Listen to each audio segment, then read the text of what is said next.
Welcome to Ask and Learn. We can calculate the work done from the figure. As we know, work done is the area under the curve. So to calculate the area under the curve, we will multiply the number of squares in the figure in the closed loop by the area of one of the square. By counting the squares in the closed loop, it will be approximately equal to 74 square. One square has a dimension of 1 mm Hg on the p-axis, and another one has a dimension of 0.1 liter on v-axis, volume axis.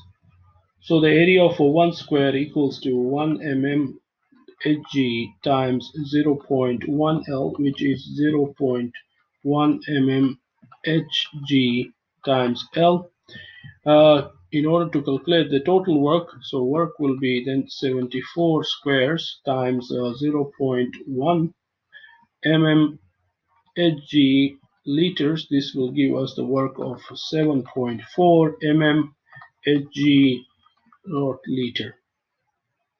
Part B of the problem, the maximum number of the moles in the breath from the ideal gas law can be written as Nmax is equal to P max times the volume max divided by RT. We wrote this from the ideal gas law. And so we want to know the P max and V max. To calculate N max from the figure, the pressure P2 is 11 mm Hg, is the final temperature but not the maximum, and the V2 is equal to 1.4 liter, which is equal to 1.4 times 10 to the power minus 3 meter cube, and this is the maximum volume.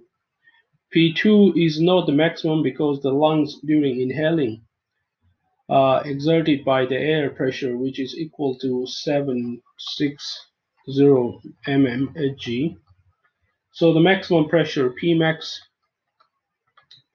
will be equal to P2 plus P air, which is equal to 11 plus 760 mm Hg, which is equal to 771 mm Hg, which is equal to 1.028 times 10 to the power 5 pascals.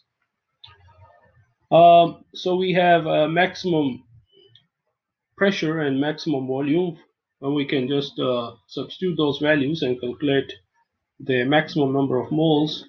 So Nmax will be 1.028 times 10 to the power 5 pascal times 1.4 times 10 to the power minus 3 meter cube divided by R constant, which is 8.314 times temperature, which is 273 Kelvin.